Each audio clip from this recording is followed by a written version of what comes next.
நாங்கள் ஒரு தொல்பொருளாக அடையாளப்படுத்தப்பட்ட ஒரு பிரதேசத்தில் கால் வச்சாலே கைது செய்கிறார், நடந்து போகலாம். ஆனால் இங்கே கிட்டத்தட்ட 47 தொல்பொருள் அதி முக்கியத்துவம் வாய்ந்த இடங்கள் அளிக்கப்பட போகின்றன. இன்றைய இந்த முயற்சியை நல்ல முயற்சியாக நாங்கள் பார்க்கின்றோம்.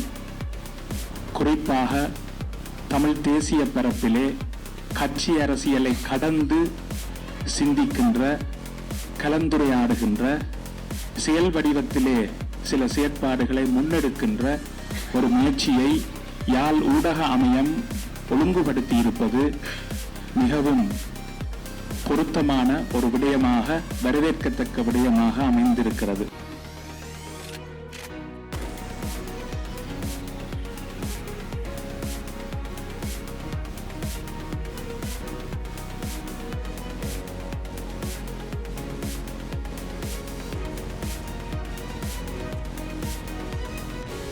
குளங்கள் எல்லாம் சிங்கள பெயர்கள் மாற்றப்பட்டு அந்த குளங்களுக்குள்ள கிட்டத்தட்ட 1700 ஏக்கர் வயல் நிலம் இப்போது செய்கையில் இருக்குது. 700 ஹெக்டேர் இருக்குது. அந்த உங்களுக்கு தெரியும், எங்களோட பர்னி பிரதேசத்தின் மலை வீழ்ச்சி காலம் பெரும்போகம் என்ற ஒரு போகமும் சிறு போகம் என்று சொல்லி இன்னொரு தண்ணி எவ்வளவு குளங்களில் இருக்கின்றத அடிப்படையாக இந்த பங்குதாரர்களுக்கு பிரித்து கொடுக்கப்பட்டு செய்கிறது. இந்த மகாபலி எல்வலயத்துக்குள்ளுக்கும் அங்கே வாழுகின்ற விவசாயிகள் எல்லாரும் விவசாயிகள், பெரும்பாலான ஆக்கள் கொக்குளாய் பக்கத்தில் கொஞ்சம் மீன் பிடிக்கிறார்கள் இருக்கணும். பெரும்பாலான ஆக்கள் விவசாயிகள். அவைகள் இப்போது அந்த 1700 ஏக்கர்லேயும் மகா சீசன் என்று சொல்கிற பெரும்போக வயலை செய்து கொண்டிருக்கணும். சிறுபோகத்தில் ஒரு மிகவும் அரைவாசியிலும் விட குறைஞ்ச அளவு தான் சிறுபோக. மற்றொரு செய்தியினூடாக இணைந்திருக்கின்றோம். யாழ் ஊடக அமையத்தினுடைய ஒழுங்கமைப்பில் கிவிலோயா அபாயத்தின் குறியீடா என்ற தலைப்பிலான திறந்த கலந்துரையாடல் யாழ் ஊடக அமையத்தினுடைய மாநாட்டு மண்டபத்தில் நேற்றைய தினம் இடம்பெற்றிருக்கின்றன. ஊடக அமையத்தினுடைய ஸ்தாபகர் தயாபரன் தலைமையில் இடம்பெற்ற இந்த நிகழ்வில் நாடாளுமன்ற உறுப்பினர்களான கஜேந்திரகுமார் பொன்னம்பலம் மற்றும் ரவிகரன், சத்தியலிங்கம் ஆகியோர் கலந்து கொண்டிருக்கிறார்கள்.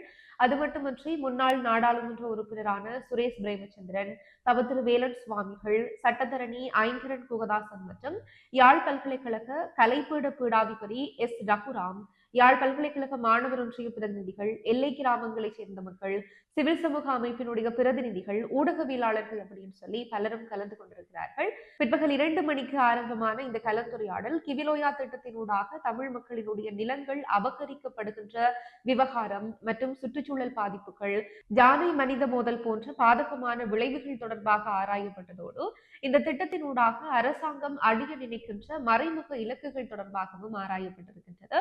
விசேடமாக நாடாளுமன்ற உறுப்பினர்களான ரவிகரன் மற்றும் சத்தியலிங்கம் ஆகியோர் முல்லைத்தீவு, வவுனியா மாவட்டங்களில் ஏற்பட இருக்கின்ற பாதிப்புகள் தொடர்பான விடயங்களையும் விளக்கி இருக்கின்றார்கள். கலந்துரையாடலினுடைய நிறைவில் ஊடகவியலாளர்கள், அரசியல் தரப்புகள், பல்கலைக்கழக மாணவர்கள் மற்றும் சிவில் சமூக அமைப்புகள் கூட்டாக இணைந்து கலந்துரையாடப்பட்ட விடயங்கள் தொடர்பான கூட்டறிக்கையை உள்நாட்டில் இருக்கின்ற முற்போக்கு அமைப்புகளுக்கும் சர்வதேச அமைப்புகளுக்கும் தூதுவர் ஆலயங்களுக்கும்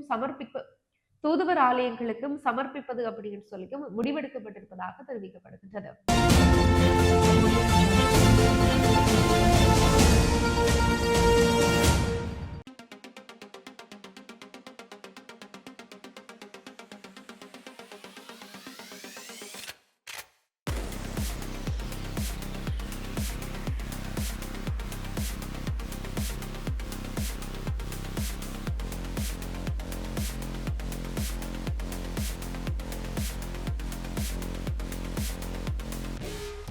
நாங்கள் சாத்தியமானவற்றை செய்ய முடியும் என்ற நம்பிக்கையோடு இன்றைய இந்த நிகழ்வை அழைத்திருக்கிறோம். உண்மையில் 2016-17 அண்ணன் ரவிகரன் என்ற உதவியோட இருளில் இதய பூமி என்ற ஒரு ஆவணப்படம் தயாரிக்கப்பட்டது. சில உரைகளை வழங்கியதன் பின்னர் நாங்கள் இந்த நிகழ்வை ஒரு கலந்துரையாடலாக கொண்டு செல்லலாம் என்பதுதான் எங்களுடைய இந்த திட்டம், எங்களுடைய நோக்கம். இன்றைய இந்த முயற்சியை நல்ல முயற்சியாக நாங்கள் பார்க்கின்றோம். குறிப்பாக தமிழ் தேசிய பரப்பிலே கட்சி அரசியலை கடந்து சிந்திக்கின்ற, கலந்துரையாடுகின்ற, செயல் வடிவத்திலே சில செயற்பாடுகளை முன்னெடுக்கின்ற ஒரு முயற்சியை யாழ் ஊடக அமையம் ஒழுங்குபடுத்தி இருப்பது மிகவும் பொருத்தமான ஒரு விடயமாக, வரவேற்கத்தக்க விடயமாக அமைந்திருக்கிறது. ஏனென்றால் அங்க வந்து காடு எங்களுடைய ஆக்கள் ஏற்கனவே இங்கே இதில் நான் கூட்டிக் கொண்டு வந்தேன். நான் 2 பேர் வெடி வச்ச கல் காமக்கார அமைப்போட உள்ள ஆக்கள் ஓனியா வடக்கு கரோவை பெற்று விவசாய அமைப்புகளின் பிரதிநிதியையும் கூட்டிக் கொண்டு வந்தேன். ஏனென்றால் இதால் உள்ள பாதிப்பு நான் மாகாண சபையிலேயே ஒரு விடயம் சொன்னான். இப்போ உங்களோட கன்சார்ட் எடுத்து பாருங்க.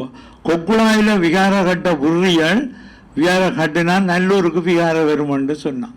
3 குளங்கள், அந்த குளங்கள் எல்லாம் சிங்கள பெயர்கள் மாற்றப்பட்டு அந்த குளங்களுக்குள்ள கிட்டத்தட்ட 1700 ஏக்கர் வயல் நிலம் இப்போது செய்கையில் இருக்குது. 700 ஹெக்டேரில் இருக்குது. அந்த உங்களுக்கு தெரியும், எங்களோட பர்னி பிரதேசத்தின் மலை வீழ்ச்சி காலம் பெரும்போகம் என்ற ஒரு போகமும் சிறு போகம் என்று சொல்லி இன்னொரு தண்ணி எவ்வளவு குளங்களில் இருக்கின்றத அடிப்படையாக இந்த பங்குதாரர்களுக்கு பிரித்து கொடுக்கப்பட்டு செய்கிறது.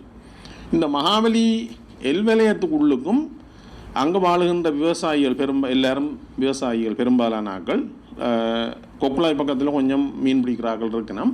பெரும்பாலான ஆக்கள் விவசாயிகள். அவைகள் இப்போது அந்த 1700 ஏக்கர்லேயும் மகா சீசன் என்று சொல்கிற பெரும்போக வயலை செய்து கொண்டிருக்கணும். சிறுபோகத்தில் ஒரு மிகவும் அரைவாசியிலும் விட குறைஞ்ச அளவு தான் சிறுபோக நெற்செய்கைக்காக பயன்படுத்தப்படுது. தொல்பொருள் சம்பந்தப்பட்ட விஷயத்திலே வந்து நாங்கள் ஒரு தொல்பொருளாக அடையாளப்படுத்தப்பட்ட ஒரு பிரதேசத்தில் கால் வச்சாலே வந்து கைது செய்கிறார், நடந்து போக இயலாது. ஆனால் இங்கே கிட்டத்தட்ட 47 தொல்பொருள் அதி முக்கியத்துவம் வாய்ந்த இடங்கள் வந்து அளிக்கப்பட போகின்றன. அல்லது இந்த வேலை திட்டம் முன்னெடுக்கிறதால வந்து பராமரிக்க முடியாத ஒரு நிலைக்கு அந்த இடங்கள் தள்ளப்பட போகின்றன. வடக்குக்கும் கிழக்குக்குமான அந்த நார்த் ஈஸ்ட் கண்டிக்விட்டி, வடக்கையும் கிழக்கையும் இணைக்கக்கூடிய அந்த பூகோள ரீதியான தொடர்பை முழுமையாக நாங்கள் இல்லாமல் செய்வது, அந்த முழுமையாக இல்லாமல் செய்வதை இப்ப குறைந்தபட்சம் எங்களுக்கு இப்ப இருக்கிறது வந்து என்னென்னு சொன்னா, வெளியே யார் பக்கத்தில் போனாலும் கொக்குளாய் கொக்கு தொடுவாய் அந்த பெல்ட் வந்து இன்னும் இருந்து கொண்டிருக்கிறது. மகாபலி அதாரிட்டி அதையும் எடுத்து விட்டால் நிச்சயமாக எங்களுக்கு பூகோள ரீதியாக வடக்கு கிழக்கு என்பது துண்டாடப்படும் என்று சொன்ன ஒரு நிலவரம் உருவாகும்.